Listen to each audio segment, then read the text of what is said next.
Utilidade pública.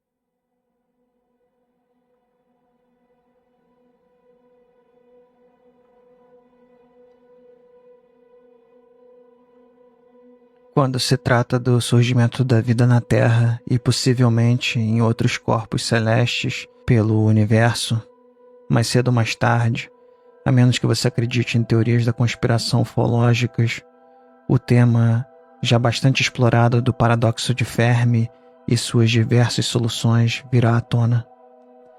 Mesmo sem descobrir alguma forma mágica de viajar mais rápido do que a luz, civilizações suficientemente avançadas deveriam ter sido capazes de colonizar suas galáxias e até mesmo galáxias próximas num período de alguns milhões de anos ou menos, se considerarmos sondas autorreplicantes como as propostas pelo matemático John von Neumann. Alguns milhões de anos podem parecer muito tempo do ponto de vista da vida humana, mas na escala cósmica é quase um piscar de olhos. O fato de não haver sondas de von Neumann ou qualquer outra evidência de vida alienígena inteligente é de certa forma paradoxal, considerando os 13,8 bilhões de anos desde o Big Bang. De acordo com estimativas atuais, o universo tem 13,8 bilhões de anos, tempo suficiente para que a vida inteligente se espalhe pelo cosmos. Então, como perguntou o físico Enrico Fermi há décadas atrás, onde diabo está todo mundo? Muitas respostas foram dadas para solucionar o paradoxo de Fermi. Uma delas é a ideia de que existem grandes filtros, ou seja, gargalos, que impedem inteligências de chegar às estrelas e conquistá-las. Por exemplo, a vida precisa surgir da matéria não viva, um processo chamado abiogênese. Em seguida, a vida unicelular precisa evoluir de procariontes para eucariontes, o que abre caminho para organismos multicelulares mais complexos, como plantas, fungos e animais. As probabilidades de ocorrência desses eventos devem ser extremamente pequenas. A vida microbiana simples pode ser comum e talvez possamos detectá-la nas próximas décadas analisando a atmosfera de exoplanetas em busca de vestígios de subprodutos biológicos. O telescópio James Webb já está fazendo isso. Mas a vida complexa, consciente e inteligente, capaz de produzir tecnologia como espaçonaves, é algo bastante diferente. Onde ela está? Há um grande filtro que é evocado para explicar essa ausência. Mesmo que apareçam com frequência, eventualmente elas se destroem em guerras, incluindo guerras nucleares, antes mesmo de conseguirem colonizar galáxias. Na minha opinião, provavelmente somos os únicos, ou um dos pouquíssimos azarados no universo observável a ter desenvolvido autoconsciência e inteligência a ponto de sermos capazes de mapear a radiação cósmica de fundo em micro-ondas com satélites altamente avançados como o Planck e o WMAP e usar a radiação cósmica de fundo para calcular a idade do universo. Se existe mais alguém capaz disso, são tão poucos e o universo observável é tão vasto que jamais nos encontraremos ou sequer saberemos da existência um dos outros. Mas vamos considerar a ideia que muitos amam, a de que o surgimento de organismos autoconscientes e inteligentes ocorreu em número suficiente que até mesmo a nossa galáxia, a Via Láctea, deve ter ou ter tido algumas civilizações tecnológicas. Se isso for verdade, então o universo deve estar repleto de animais menos inteligentes e menos autoconscientes, o que equivale a dizer que o universo está repleto de vida senciente. Bem, nesse caso, concordo com Schopenhauer quando ele escreve o seguinte em sua obra Parerga e Paralipômena. Abre aspas. Nós enlouqueceríamos se contemplássemos os arranjos luxuosos e excessivos, as incontáveis estrelas fixas e flamejantes no espaço infinito que nada tem a fazer senão iluminar mundos que são cenários de miséria e de isolação e, no melhor dos casos, são entediantes, pelo menos a julgar pelo exemplo com o qual estamos familiarizados. Fecha aspas. Embora escrito várias décadas antes do nascimento de Lovecraft, esse é um sentimento que ecoa o cosmicismo da literatura Lovecraftiana. A ideia aqui é simples. Alguém poderia enlouquecer contemplando a quantidade de dor e sofrimento que incontáveis sóis iluminam num cosmos infinito ou quase infinito. É quase como ver um filho da puta gigante com cara de polvo, coisa de pesadelo, eu acho. Brincadeiras à parte, é um pensamento horrível. Agora adicione vida inteligente, autoconsciente e senciente à mistura, e a quantidade de horrores e miséria se multiplica ainda mais. E agora surge outro aspecto que acredito está totalmente relacionado a uma possível solução para o paradoxo de Fermi, que eu apoio, ou apoiaria se acreditasse na premissa de que o surgimento de vida autoconsciente e inteligente foi um evento que ocorreu centenas ou milhares de vezes no universo observável, o que não acredito. O aspecto ao qual me refiro é que qualquer espécie suficientemente inteligente que investigue o universo bastante usando o método científico chegará à constatação da futilidade. Ao chegarem a essa conclusão, essas espécies se excluiriam do jogo de colonizar o espaço ou ser produtivas, porque perceberiam que não há nada nisso. Considerando tudo o que descobrimos até agora, o universo provavelmente terminará em morte térmica, mas a capacidade de sustentar a vida se extinguirá trilhões de anos antes que a morte térmica final ocorra.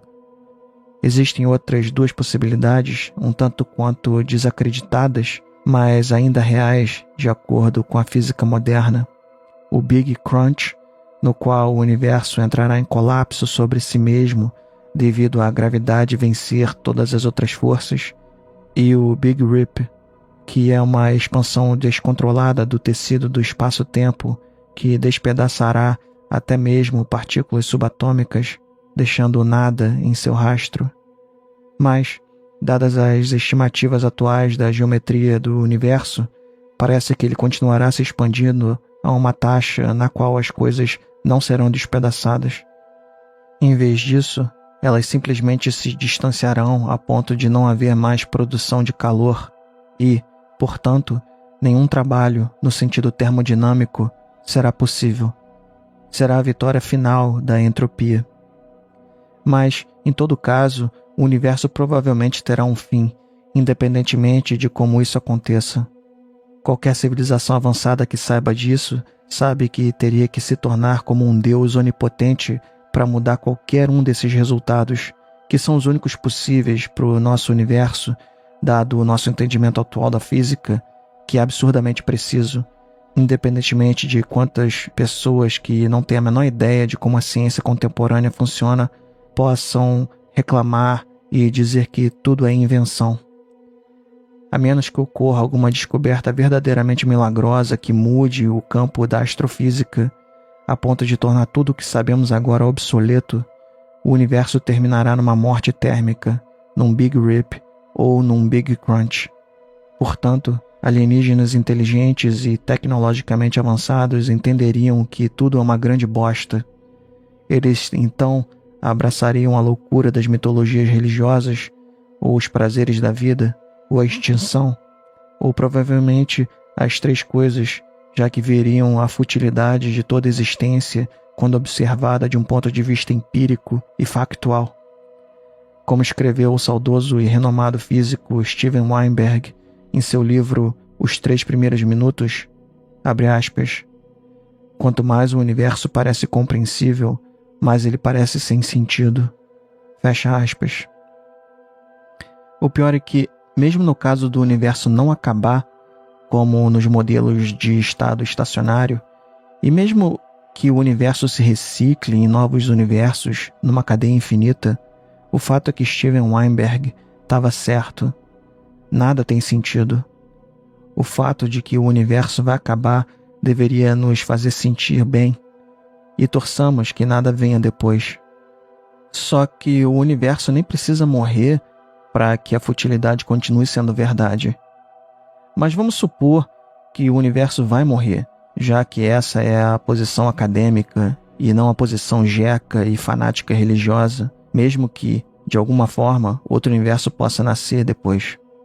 Nos livros de ficção científica cômica, O Guia dos Mochileiros das Galáxias, Douglas Adams escreve sobre uma antiga civilização alienígena avançada que criou o supercomputador Pensador Profundo para responder à pergunta fundamental sobre a vida, o universo e tudo mais.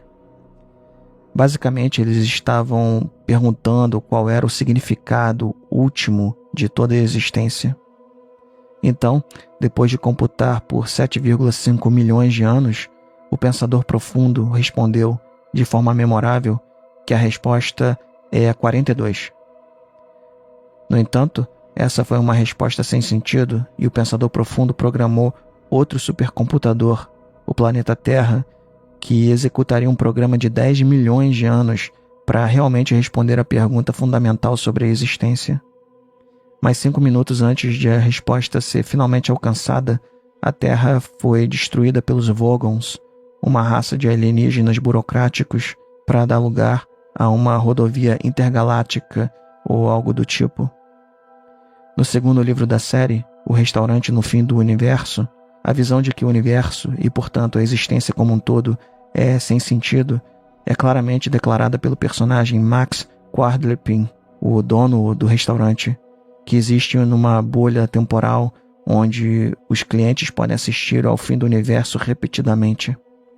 Citando o personagem, abre aspas, é maravilhoso ver tantos de vocês aqui esta noite, não é? Sim, absolutamente maravilhoso. Porque eu sei que muitos de vocês vêm aqui repetidas vezes, o que eu acho realmente incrível, para assistir a este fim de tudo e depois voltar para suas próprias épocas e criar famílias, lutar por sociedades novas e melhores, travar guerras terríveis por aquilo que vocês sabem ser certo. Isso realmente nos dá esperança para o futuro de toda a vida. Exceto, é claro, pelo fato de sabermos que ela não tem futuro. Fecha aspas. Esse sentimento, embora cômico e despreocupado nos livros, e até certo ponto eficaz como um mecanismo de defesa no nosso dia a dia, torna-se mais sinistro quando nos importamos de fato com a miséria real, crua e pura, pela qual certas formas de vida passam simplesmente por terem sido colocadas no mundo. É por isso que eu acredito que, se for verdade que a vida inteligente é relativamente comum, e se for verdade que entre as espécies inteligentes do universo existem algumas que se tornam altamente avançadas e conhecedoras do universo, elas eventualmente degeneram em fanatismo religioso e mitológico ou escolhem viver como epicuristas ou hedonistas convictos, ou escolhem a extinção. E acredito que as mais sábias escolhem a extinção para poupar seus descendentes do peso da futilidade. Se for verdade que a inteligência é tão comum quanto dizem os otimistas, então uma solução, ou pelo menos uma solução parcial para o paradoxo de Fermi, é que espécies suficientemente avançadas escolhem a autoextinção. Quem desejaria o pesadelo de possuir um conhecimento profundo? Quem desejaria o conhecimento da futilidade da vida, do universo e de tudo mais, independentemente do fim do universo ser verdade ou não? Quem desejaria essa merda, senão aqueles que se iludem com mitos, deuses ou prazeres e, portanto, não são exatamente propensos a ter conhecimento suficiente para conquistar as estrelas com o uso da tecnologia avançada. Não é como se os monges escolásticos da Idade Média fossem capazes de construir o foguete Saturno V. Apesar de toda a pompa que recebem, eles não eram tão brilhantes. E embora os epicuristas da antiguidade pudessem eventualmente descobrir máquinas a vapor e outras inovações, eles nunca aplicariam seu intelecto de forma neurótica para desvendar todos os mistérios do universo, nem descobririam maneiras artificiais de alcançar Próxima Centauri, a estrela mais próxima do nosso Sol. Não, com inteligência e conhecimento, a verdade sobre a futilidade da existência é inevitável e, em algum momento, será alcançada. E com esse conhecimento vem um cansaço, um peso que oprime o nosso espírito a ponto de nos fazer desistir. Essa é a solução para tudo quando refletimos o suficiente. Desistir. Essa é a resposta definitiva para a vida, o universo e tudo mais.